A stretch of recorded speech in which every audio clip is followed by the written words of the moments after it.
Selamat pagi, sahabat education sosial. Kali ini, saya Frila Dusrianti akan membahas materi mengenai masa kolonialisme hingga menjelang kemerdekaan Indonesia. Yuk, simak video berikut ini.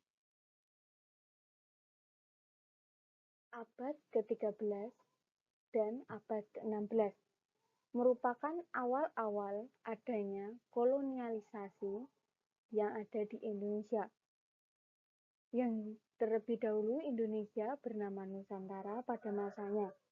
Abad ke-13 dan abad ke-14 yaitu datangnya kapal-kapal dagang dari Portugis dan Spanyol yang melakukan pelayaran ke Nusantara untuk mencari rempah-rempah.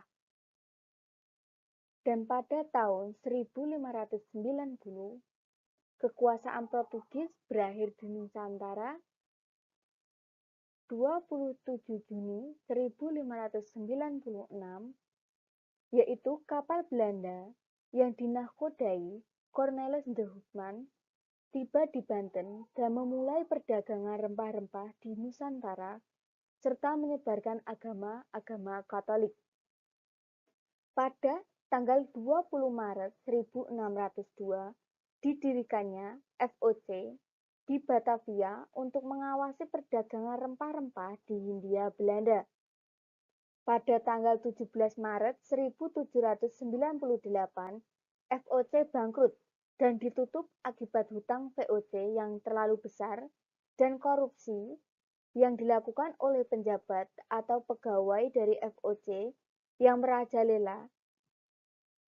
Wilayah Hindia Belanda dikuasai Prancis di bawah kekuasaan Belanda. Pada tahun 1811, Inggris mengalahkan Belanda, sehingga Prancis berkuasa penuh atas Hindia Belanda. Tahun 1816, Inggris mengembalikan kekuasaan Hindia Belanda pada Belanda.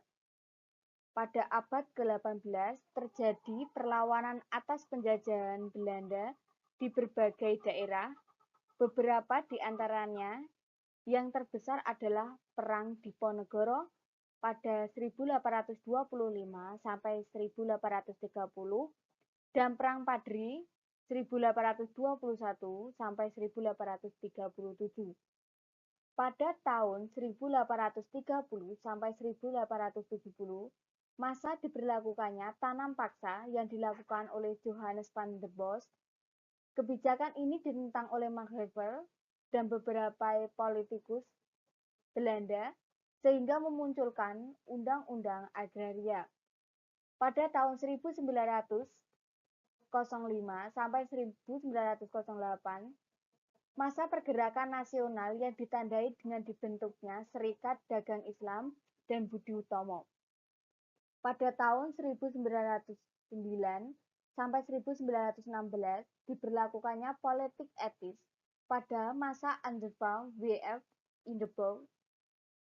Politik etis ini terjadi karena kritikan Van der Veer dalam artikelnya Hutang Kehormatan. Politik etis yang dilaksanakan berkaitan dengan bidang education, irigasi, dan transmigrasi. Pada tanggal 28 Oktober tahun 1928, terjadinya Ikrar Sumpah Pemuda sebagai puncak pergerakan nasional pemuda-pemudi Indonesia. Sekian materi masa kolonialisme hingga menjelang kemerdekaan Indonesia tahun 1945. Semoga materi ini bermanfaat untuk menambah wawasan audiens mengenai materi tersebut.